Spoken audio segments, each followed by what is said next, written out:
This particular poem was written about two friends of mine that I knew about 20 years ago. He's Persian, she's American. Her name's Carol, his name is Mortaza. I went to visit them 7 years ago in Washington, D.C., and basically this poem is about the conversation that we had. And what we did was we talked about our childhoods. Visiting friends. We sit at the kitchen table. A still life I painted 10 years ago looks down on us as Carol brings the wine and seedless grapes. We talk about childhood. Once when a gray African goose bit her in the back end, she grabbed the gander by its neck, swung it round and round like it was an Olympic hammer, then let go. Feathers flew, and that goose never bothered Carol again. Every year, Carol's mother shelled hundreds of black walnuts from their backyard. Her hands would be stained for weeks, but the smell, she said, the smell of those nuts. Mortaza remembers a room in Azerbaijan when he was a little boy, where grapes were strung from ceiling hooks, and in the dark the juice would slowly drip onto clean white linen sheets. He remembers servants packing raisins into colorful hand-painted crocks, then stacking them neatly on basement shelves along with other delicacies. Once during a flood they had to move to higher ground. When the storm was over, watermelons were bobbing in the basement with jars of pickles and marmalade. Mortaza's mother died when he was only 2, but the woman who raised him really loved him. This he was sure of. Under her bed she kept a special box, decorated with paisley and gold leaf paper. One afternoon she invited him into her room and said, "Go ahead, my boy, help yourself." He stuffed his pockets and mouth with pistachio nuggets and candied fruit.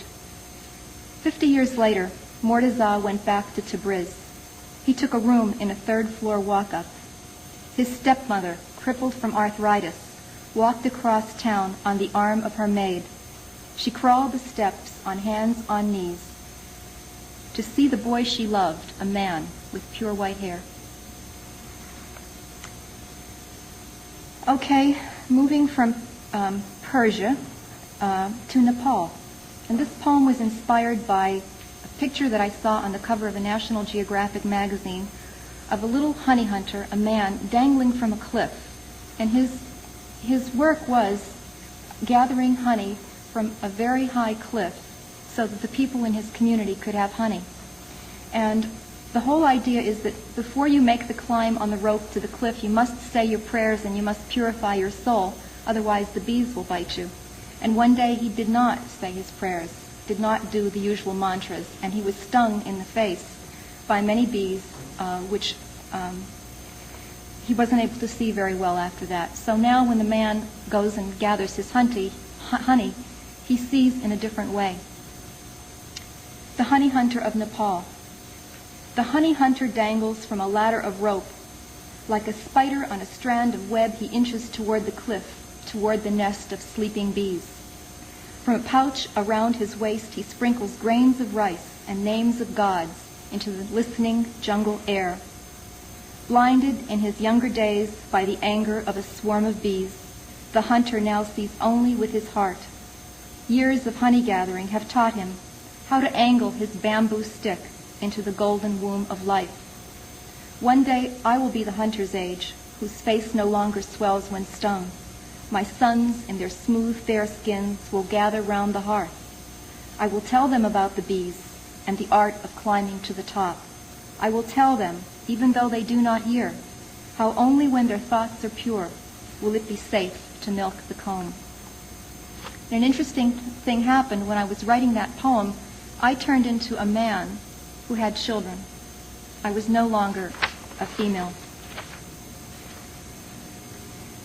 This poem took place in Paris. It's called The Death of the Virgin.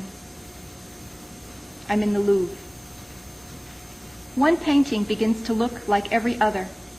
I know it's time to stop, but the left part of my brain needs to scan every inch of the Louvre's walls. My eyes, however, stop at Caravaggio's Death of the Virgin. Without warning, I'm standing in the middle of the marble floor, sadder than I have ever been. Tears pour down my face with no explanation. A virgin with ivory skin lies dead in the middle of the canvas.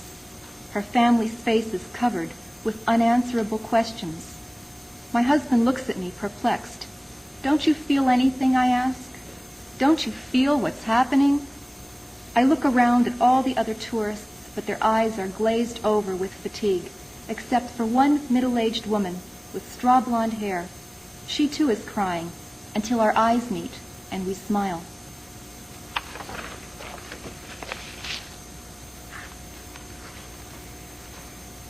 I'll read you a few dream poems. I do keep a dream diary, and what I did was I kept a diary of my dreams for about 3 years, and then I decided to go back and to construct poems of the ones that had something surreal or something special to impart to other people.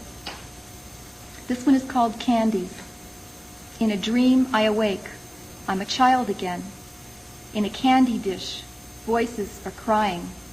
One by one, I eat the soft voices, swallowing the caramels, so they'll be quiet.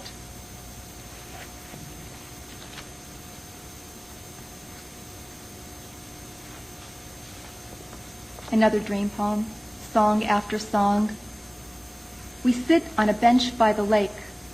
You pick a tiny green caterpillar from my hair and innocently ask if I've ever been unfaithful.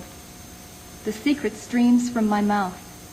There was a time when I used to sing while making love, but he always turned away. And when we no longer made love, I became fond of little sweets. One afternoon, as I looked into the window of a pastry shop, an Oriental stranger put his arm around my waist. He walked me down the boulevard to his room on the upper level, and there on the flowered spread, light broke over us like a fan. Song after song poured from my throat, words I've never written down. This is a dream poem called Tibetan Monk. Through Red Rock country, I hike barefoot with a Tibetan monk. In one of the monoliths is the profile of an ancient horse. In another, a priest offers blessings to a cloud. Lights go off in the sky. The Milky Way is sizzling. So overcome am I, my voice makes new and strange sounds. The beginning of a forgotten tongue, a language of the heart.